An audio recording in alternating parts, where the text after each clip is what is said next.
So I want to talk about the start of the Russia investigation from the intel community and how that applies to Mueller's testimony yesterday. We were told there were two starting points. The first, we're given a date of July 31st, 2016 now, but the first thing we were told about was Carter Page and this Steele dossier, and that's what was leaked to the press and everyone talked about. The fact that this made the claims that people connected to Trump or Trump himself were actually working with Russians to steal the election.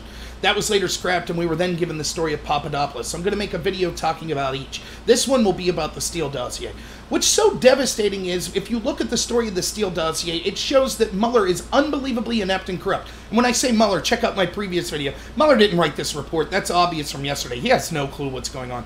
It was written by the Democrat-supporting, Hillary-supporting people behind him, like Andrew Weitzman, who was at Hillary's campaign night party. Anyways, let's see what the story is. The story was this. Hillary and her team paid a firm, Fusion GPS, that was operated by Glenn Simpson, who ended up then hiring a former British spy, Christopher Steele, who got dirt on Trump. He got this dirt from what he claimed were Kremlin officials.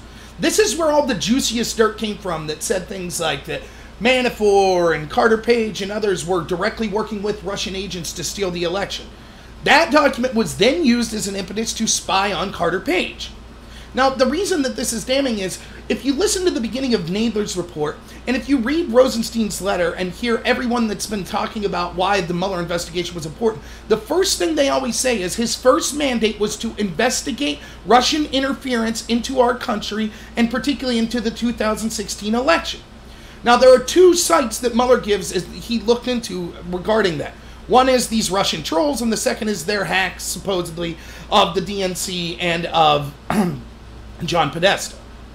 But there was a third. There was obviously other interference as well, because Mueller, by showing that it was unverified, any of these allegations, and there was no charges to be brought of Trump or anyone in his team conspiring with Russians to steal the election, that means he directly refuted the claims that were made in Christopher Steele's dossier that was used to spy on people in the Trump campaign. Now, that's going to be hugely important, because the allegation that people like me have been making from the get-go is you should never use opposition research to spy on an opponent for a presidential campaign. For a sitting president to do that, that's more effective and more powerful than anything Russia could do, weaponizing the intel community.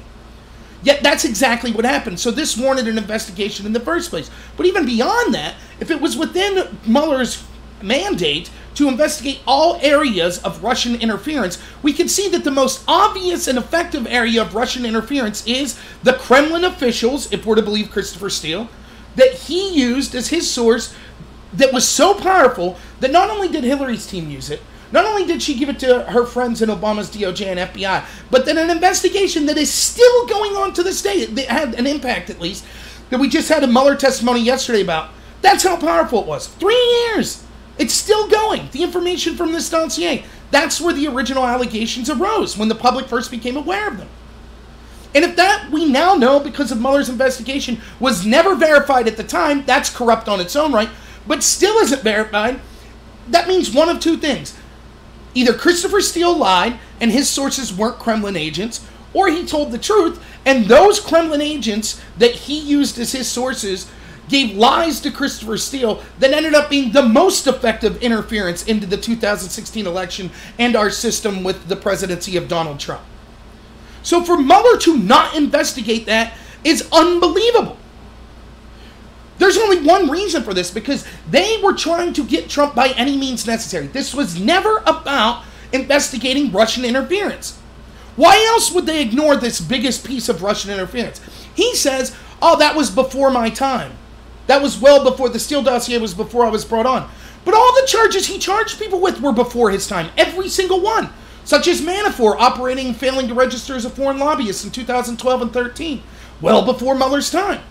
The mandate specifically says investigate Russia, investigate any connections they had to Trump, and investigate anything that arises out of that. So why would he selectively choose to go back the whole way to 2013 and look at Manafort for a crime that had nothing to do with the 2016 election, but let go the Kremlin officials that actually were the source for the beginning of all of this mess in the first place, that had the biggest interference in our system? There's only two, and they did interview Christopher Steele, which means Steele either lied directly to them and they let him go, or they could have charged these Kremlin officials and didn't. Instead, they charged 13 Russians that we now know from a federal judge there's no proof had connection to Putin or the Russian government, but they were making mean memes and fake news stories on Facebook. Trolls. He thought it was more important to charge those trolls than the Kremlin-connected officials that caused all of this, spread all these lies, that caused all of this mess for 3 years. It just goes to show that this investigation was a sham from the get-go. And thankfully, Attorney General Barr and John Huber and IG Horowitz and a bunch of other people are going to be looking into this. Because one, it's criminal that the intel agencies were weaponized. That is the most important thing, and that's more important than any Russian interference could be. But second, it also, at least, apparently we need a second special counsel now to investigate the half of Russian interference that Mueller arbitrarily decided not to. It's ridiculous. And I don't buy his argument, well, it's being investigated by other people, so I couldn't talk about it. That's ridiculous, because he investigated the allegations in the Steele dossier. That was the entire volume 1 of his report. So just because there's now a separate investigation and FBI malfeasance and other things that went on at the beginning of this doesn't mean that he couldn't charge the Russians. That's what he was supposed to do. Charge Russians. Go after the Russians that interfered with us. There's no reason that that's separate. If the FBI misbehaved, okay, maybe that's out of his purview. But these Russians wouldn't be. Neither would Christopher Steele. So, just more example. And that's the beginning of the investigation. This is being ignored by all the Democrats. Totally ignored. Remember, they told you to even look in and question the intel agencies made you un-American and hurt our country. So now all you see is people like Tucker Carlson, maybe Hannity, and people like me that are talking about this. Take all that, everyone's like, oh, it's a big conspiracy. Take all that out. We know that Kremlin officials, based on Mueller, we know that they spread lies that led to an investigation of a bunch of people connected to Trump. And it was all lies. None of it was verified. Even take out FBI malfeasance there. Why wasn't that investigated? Why? You can accept out there that Mueller was just like, well, we didn't care about that Russian interference. If they're selectively picking and choosing only Russian interference that hurts Trump, that makes him look bad, then it wasn't a real investigation, it was a witch hunt. And this just proves it. So, alright everyone, thanks for watching this video. I'm going to have more out. My next video is going to be on the Papadopoulos allegations and that start of the investigation, what Mueller's testimony means by it. If you like this, please like and subscribe. You can also follow me on BitChute, at Robert Knorr on BitChute, and at Twitter at KnorrRobert. So, thanks everyone, and have a good one.